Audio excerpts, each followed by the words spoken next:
Hey everybody, Nick here, and today I got a review for you of this big old guy right here. This is the Ontario Carta 2Quared. Very interestingly named knife, very interesting knife in general. And actually, first off, I want to thank my buddy Scott for sending this guy along. This is the knife that I never would have had a chance to check out otherwise, never would have. Well, frankly, I just never would have. And so I appreciate very much having the chance here. Thank you very much for that. Next thing, let's do a size comparison real quick.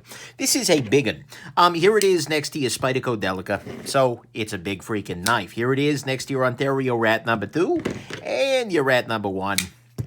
Oh yeah, it's a big one. I mean, seriously, in terms of blade length, we're coming in a little bit, actually right in line with the Ontario Rat number 1 there. So that's good. And then I think that should do it for size comparison here. Then finally, this is going to be a quick review because, well, yeah. So anyways, let's talk about what's good and what's pretty ugly about this guy right here. So first off, on the good side, the action on this guy is pretty solid. When you hit the flipper tab, absolutely it deploys. And similarly, when you shut the knife, it comes shut pretty straightforwardly. There's not a whole lot of concern there. With a blade this heavy, it better freaking come shut. But nonetheless, that's pretty good. So the action is A-okay. Next thing, this is using D2 steel. And D2 is if you're going to use a less expensive sort of steel, I slipped off the flipper tab there, by the way. That wasn't just like a failed deploy or something. But anyways, D2 is a absolutely solid sort of tool steel. And the hollow grind on this guy, even though the blade stock is a little bit on the beefy side, shall we say. The hollow grind on this makes this cut a little bit better than you would think. It's not great, but it absolutely is better than you think. So, and D2 is a nice option, so that's absolutely good. Next thing, I gotta say, I don't tend to love blackwash blades, where they use some sort of a treatment and blacken the blade and then stonewash it a little bit, but this one actually looks pretty good. Get very nice definition of all the contours and whatnot on the side here. This is an attractive blackwash, and it's got enough reflectivity to it still that it still feels like it's, you know, like it's a coating rather than just a really dirty blade. And so I gotta say, no complaints there about the blackwash. That looks nice. There are some nice other details on this guy. I mean, it has a full backspacer, which I appreciate and which is very necessary given the thickness of the blade stock here to keep this guy safe from cutting your finger open. It also has a nice matching clip here with a machine milled out sort of clip, so you can see, and it matches the overall shape of the knife very nicely, and frankly, it's probably a better choice here, aesthetically speaking, than just putting a normal Ontario sort of clip on there. And then it does actually have an internal lock bar relief. You can see right here, it's inside rather than outside, which helps to make this guy both a little easier to pocket and just a little more attractive anyways. And so and that's good. And then finally, the design on it, it is very much an interesting design, and there is a level at which it is visually attractive. I'll certainly give it that. And it's a little bit unique. I mean, it feels very Robert Carter-y, so, there you go. So anyways, that to me is the good here. Pardon me, that you've got a nice, attractive design, a couple of nice details on it. The blackwash on it looks actually quite good. I think this is a nicer blackwash than most. The D2 steel is a nice budget sort of choice. The hollow grind makes it cut a little bit better than you'd think it would, and then it does have a very nice action.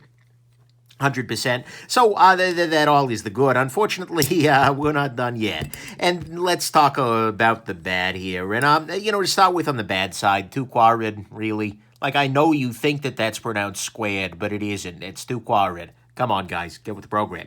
But on to actual issues here. This is a $135 knife. Now, at some level, that's not that bad. This is a titanium frame lock knife. It's using D2 steel. It's big old chunk of D2 steel. It's not the end of any worlds, but that puts it in very fiercely competitive territory. And a knife that would have been very interesting and maybe different, or at least received very differently at, say $80. At $135 is, well, it's tougher. It's up against some serious competition. So keep that in mind. Next thing, unfortunately, the fit and finish on this guy isn't great. So, for instance, if we look at the backspacer here, you can see just visually substantial unevenness here. The backspacer does not match the rest of the knife particularly well, and it's uneven on both sides. It's just that's not well finished. I'm sorry, guys. No, that it didn't do a great job there. And you get into the price at $135, where these things start to make a little bit more sense, and they need to be addressed. Next thing, this is a very large knife. I mean, really, even maybe not not by some standards, but this is a big one.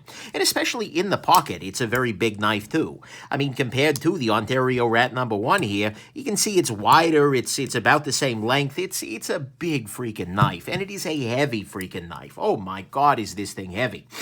It's coming in at, let's see here, 6.54 ounces, which is absolutely absurd. And, you know, the Rat 2, which was already pretty heavy, this adds another ounce and a half to it, and that's pretty nuts. Not a big fan of that. Next thing, the blade stock on this is just stupidly thick. I'm sorry, guys. I mean, okay, the PM2 has relatively thick blade stock, but it's got a very high grind, full flat, and whatnot. But this is hugely thick. This is everything that's wrong with modern knife making in terms of stock thickness. Come on, guys, this is ridiculous. And as a result, even with this super aggressive hollow grind, it still gets down to an edge that isn't all that inspiring. And what's disappointing is that Ontario is a company that, generally speaking, can make very nice grinds. The Rat 1 here absolutely cuts like the Dickens. And then they did this, and that's really unfortunate to me. And the next thing, this has sharp corners everywhere. Absolutely freaking everywhere. This knife just... It carries like a brick covered in pottery shards. It's not great because you have sharp corners, for instance, in the back here. Right here, this corner really angers me because as you flip a flipping knife, an important element is that you are pressing with your finger you're pressing the knife against the palm of your hand here, and you can see these are my Ontario 2Quared marks. It just digs right into your finger, and so this is really unpleasant to flip, and you have to grab it in a different way. You like grab it like this, and then you can flip and without a whole lot of pain. You're still going to get pain, mind you, but it's less of it. Then it's got these strong finger grooves, which are, you know, at some level maybe a good idea for some hands, but tend to be, well, if they work for your hands, you're going to love them. If they don't, you're going to hate them. Similarly, you've got these relatively sharp, although it's not like sharp, but it's just these very thin edges. So as you grip down on this, that's unpleasant. You get this entire lock bar surface is completely unchamfered, including this corner, is like actually legitimately sharp. You get the edges of the clip here. I mean, this is just really unfortunate. The hand, these sharp corners freaking everywhere. And then finally, the maker, actually, the Robert Carter chimed in on freaking Instagram when I posted a picture of this saying, you know, yeah, well, I got one that had the backspacer. When you shut the blade, the backspacer hits. And a bunch of other people also chimed in and said, yeah, unfortunately, the blade will hit when the backspacer, hit the backspacer when it closes. This one doesn't seem to do that. Which is good, but oh my God, is that ugly. That's one of those things that should never leave the factory once, because you just look like, oh, I screwed this up. But indeed, they're leaving in enough numbers that a substantial portion of my Instagram population who bought them had that issue. That is just so unfortunately deeply ugly. And for a price like that, this had better be way better than that. And so to me, all of that is the ugly, is that apparently they've got major issues with blades hitting spaces here. There are sharp corners just everywhere on this guy. The stock on it is just stupidly thick. Guys, come on, why?